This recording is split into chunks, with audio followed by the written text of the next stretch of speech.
ಇವತ್ತಿನ ಪಾಠದೊಳಗ ನಾವು ನೀರನ್ನ ಹೇಗೆ ಶುದ್ಧಿ ಮಾಡಿಕೊಂಡೆ, ಕಲುಷಿತ ನೀರನ್ನ ಹೇಗೆ ಶುದ್ಧ ಮಾಡಿಕೊಂಡೆ ಕುಡಿಬೇಕು ಅನ್ನೋದನ್ನ ಹೇಳ್ಕೊಡ್ತೀನಿ. ನೀರಿನ ಶುದ್ಧೀಕರಣ ಪ್ರಯೋಗ. ಇವತ್ತಿನ ಪಾಠ ಯಾವುದು? ನೀರಿನ ಶುದ್ಧೀಕರಣ ಪ್ರಯೋಗ. ನಾವು ಕಲುಷಿತ ನೀರು ಅಂದ್ರೆ ಏನು? ಕೆಸರಾದ ನೀರನ್ನ ನಾವು ಹೆಂಗ ಅದನ್ನ ವಾಟರ್ ಪ್ಯೂರಿಫಿಕೇಶನ್ ಅಂತ ಕರೀತಾರೆ ಇಂಗ್ಲಿಷ್ ಒಳಗೆ. ಅದನ್ನ ನಾವು ಹೆಂಗೆ ಶುದ್ಧ ನೀರವನ್ನಾಗಿ ಮಾಡಿ ಕುಡಿಬಹುದು. ಈಗ ನೋಡ್ರಿ ಹೆಂಗೈತಿದೆ, ಹೊಲಸು ನೀರು ಐತಿಲ್ಲ ಇದೆ. ಇದನ್ನ ಹೆಂಗೆ ಫಿಲ್ಟರ್ ಮಾಡಬೇಕು? ಫಿಲ್ಟರ್ ಅಂದ್ರೆ ಸೋಸೋದು. ಸೋಸಿ ನೀವೀಗ ಫಿಲ್ಟರ್ ನೀರು ಕುಡಿತೀರಿಲ್ಲ, ಕಲುಷಿತ ನೀರನ್ನ ಫಿಲ್ಟರ್ ಮಾಡಿ ಹೆಂಗೆ ಕುಡಿಯೋದು ಅನ್ನೋದನ್ನ ನಾನು ನಿಮಗೆ ತೋರಿಸ್ಕೊಡ್ತೀನಿ. ಅದಕ್ಕೆ ಬೇಕಾದ ವಸ್ತುಗಳ ಕಲ್ಲು ನೋಡ್ರಿ, ಕಲ್ಲು, ಇದ್ದಿಲು, ಮರಳು, ಹತ್ತಿ, ಇವು ಎಲ್ಲ ಬೇಕು. ಹೌದಾ?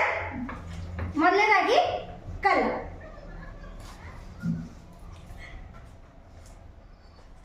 ಇದ್ದಿಲು, ಇದೇನಿದು? ಮರಳು, ಇದು ಹತ್ತಿ. ಇದನ್ನ ನಾವು ಹೆಂಗ ಫಿಲ್ಟರ್ ಮಾಡ್ಬೋದು? ಇದು ಹೊಲಸು ನೀರು. ಇದೇನಿದೆ? ಹೊಲಸು ನೀರು. ನಾವು ಮೊದಲು ಏನು ಮಾಡ್ಬೇಕು? ಇಲ್ಲಿ ಇವು ಕಲ್ಲುಗಳದಾವ, ಇವು ಹೊಲಸು ನೀರು ಅದಾವ. ಹೌದಾ? ಇಲ್ಲಿ ನಾವು ಏನು ಮಾಡ್ಬೇಕು? ಈಗ ಮೊದಲ ಇಲ್ಲಿ ಹಾಕ್ತೀನಿ ನಾ. ಈಗ ಹೊಲಸು ನೀರು ಈಗ ದೊಡ್ಡ ದೊಡ್ಡ ಕಲ್ಲುಗಳದಾವಲ್ಲ, ಇವು ಚಿಕ್ಕ ಚಿಕ್ಕ ಕಲ್ಲುಗಳ ಇಲ್ಲಿ ಹಾಕ್ತೀನಿ.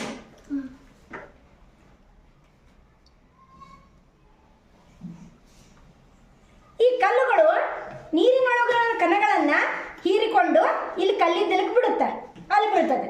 ಅವಾಗ ಈ ಕಲ್ಲಿದ್ದಲು ಇದು ಆ ಮಣ್ಣಿನೊಳಗೆ ಅಂದ್ರೆ ಕಲುಷಿತ ನೀರಿನೊಳಗಿನ ಏನೇನು ಕಣಗಳದವನ್ನ ಅವನು ಹಿರ್ಕೊಂಡು ಇದು ಸೋಸಿ ಮರಳಿಗೆ ಬೀಳುತ್ತೆ. ಮರಳು ಏನು ಮಾಡ್ತದೆ?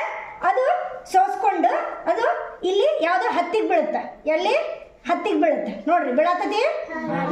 ಹತ್ತಿ ಏನು ಮಾಡ್ತತಿ?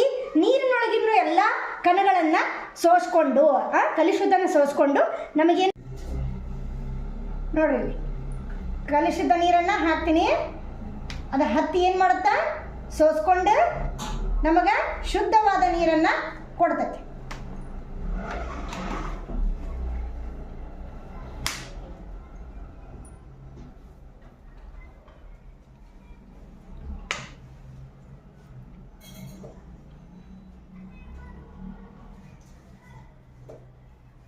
ನೀರು ಹಾಕಿದ್ನೆ ನೋಡ್ರಿ, ಕೆಸರು ನೀರು ಹಾಕಿದ್ನಿಲ್ಲ.